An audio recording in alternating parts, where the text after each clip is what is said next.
අංශභාග තත්ත්වය ගැන ෂෝක් එහෙම නැත්නම් ආඝාතය මේකෙදි වෙන්නේ අපේ මොළයට යන රුධිර නාලයක් අවහිර වීමක් හෝ රුධිර නාලයක් පුපුරා යෑම නිසා මොළයේ එක කොටසකට රුධිරය සැපීම අඩාල තත්ත්වයක් ඇති වෙන්න පුළුවන්. ඒකට එහෙම වුණාම මේ මොළයේ ඒ කොටසින් පාලනය කරන අපේ ඇඟේ තියෙනවන එක කාර්යයන් ඒ කාර්යයන් හරියට වෙන්නේ නැති වෙනවා. මේගොල්ලෝ එන්න පුළුවන් එක පැත්තක් පණ නැති වෙන්න පුළුවන්, කතා කරන්න අමාරු වෙන්න පුළුවන්, මොළයේ හරියට වැඩ කරන්නේ නැති වෙන්න පුළුවන්, සිතීමේ සැකියාව නැති වෙන්න පුළුවන්, බැලන්ස් එක නැති වෙන්න පුළුවන්. මේ වගේ ගොඩක් දේවල් මේ නිසා ඇති වෙන්න පුළුවන්. අවදානම් සාධක පාලනය මගින් 90%ක්ම මෙම තත්ත්වයන් පාලනය කරගන්න පුළුවන්.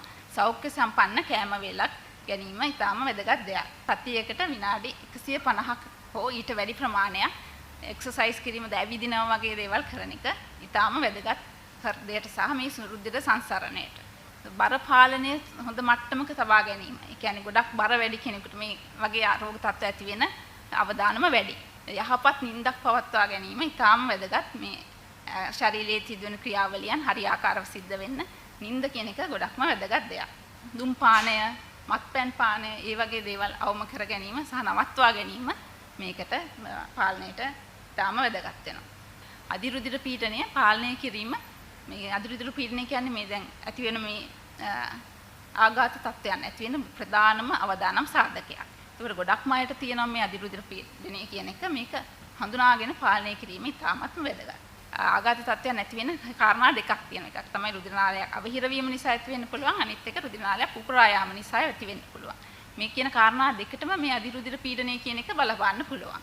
දැන් ඒක එතකොට අධිරුධිර පීඩනය අපි රුධිර පීඩනය මැනලා කියන්නේ කාලෙන් කාලෙට මැනලා බලලා ඒකේ ප්‍රශ්න තියෙනවා නම් වෛද්‍යවරු නියම කරන විදිහට ඒකට අවශ්‍ය ඖෂධ ලබා ගැනීම කරලා අධිරුධිර පීඩනය පාලනය කිරීම ඉතාමත්ම වැදගත් දෙයක්. දැන් මේ ආඝාත ඇති මොළයට ලේසැපීම් නතර වීමකින් නෙවෙන්නේ. එතකොට මේකට සම්බන්ධ එක රෝග ලක්ෂණ ඇති වෙන්න පුළුවන් ඉතාම හදිසියෙන්. be fast කියලා concept එකක් තියෙනවා. ඒ කියන්නේ B කියන්නේ balance. ඒ කියන්නේ ඇඟේ තියෙන balance එක, ඇවිදින balance එක වෙනසක් වුණොත් හදිසියෙ. නැත්තම් eyesight එක, ඒ කියන්නේ ස්පෙනීමේ වෙනසක් ඇති වුණොත් ඊටාම හදිසියෙ. නැත්තම් මුහුණේ කටපැත්තකට ගියොත් සමහර කෙනෙක් කටපැත්තකට ගියා කියලා ඒ වගේ මුහුණේ වෙනසක් ඇති වුණොත් අතක හෝ කකුලක පණ නැතිකමක් ඇති වුණොත් පැය 4මාරක් ඇතුළතදී රෝහලකට පැමිණියොත් මේ රෝගියා මේ ලේ කැටිය දිය කිරීමේ ඖෂධ ලංකාවේ තියෙනවා.